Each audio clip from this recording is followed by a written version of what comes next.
咱们接着往下拆。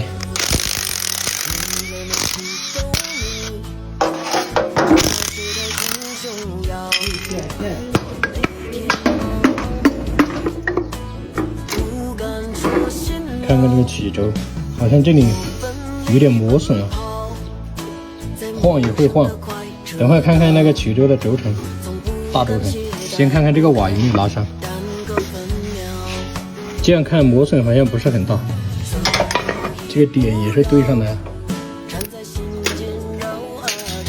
平衡轴的点也是对上的。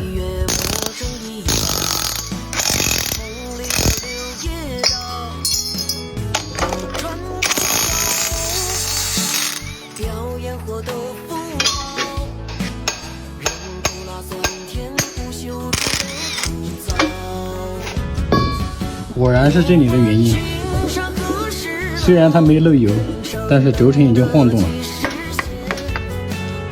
像这种情况就得全拆，把这个活塞、这个钢套也给它拿掉。你们猜一下这个钢套拉了没有？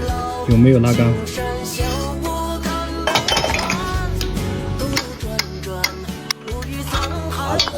接下来把凸轮轴给它拆了。这一拆就得全拆啊，平衡轴也拿掉。这齿轮倒是没事，就是这个曲轴的轴承。哇，这晃动就严重了。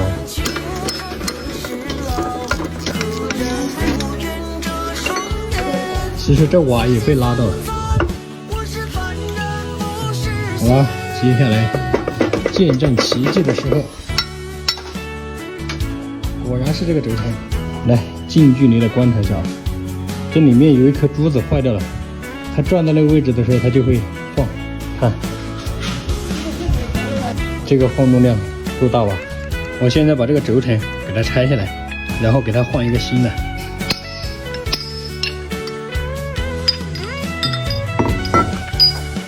这个是正时齿轮，这个没事啊，这个大号轴承坏了。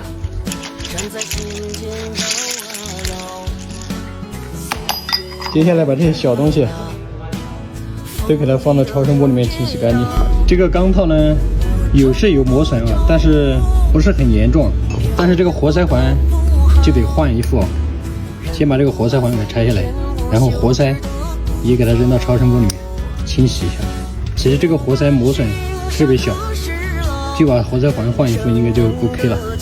毕竟早上拉都能拉得燃，很轻松就拉燃了。这个活塞环的槽里面很多积碳，第一道拆下来了，看看间隙有多大。其实这个间隙也不算大吧，就那么一点点，应该也属于正常情况。就问机主吧，如果说他要换就给他换一副，不换就将原装的装回去。反正主要目的是换这个轴承。这个摇臂也给它拆下来吧，上超声波。这个虽然容量小，但是作用还挺大。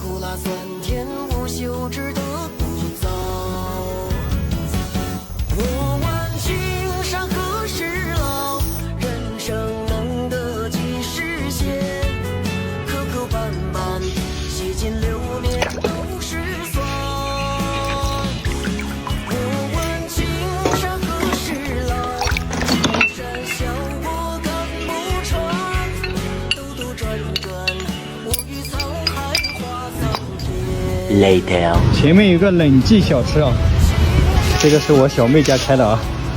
Later， 大三轮又走一辆。用的更练品，给它装这种石墨烯垫片啊，更耐用。来，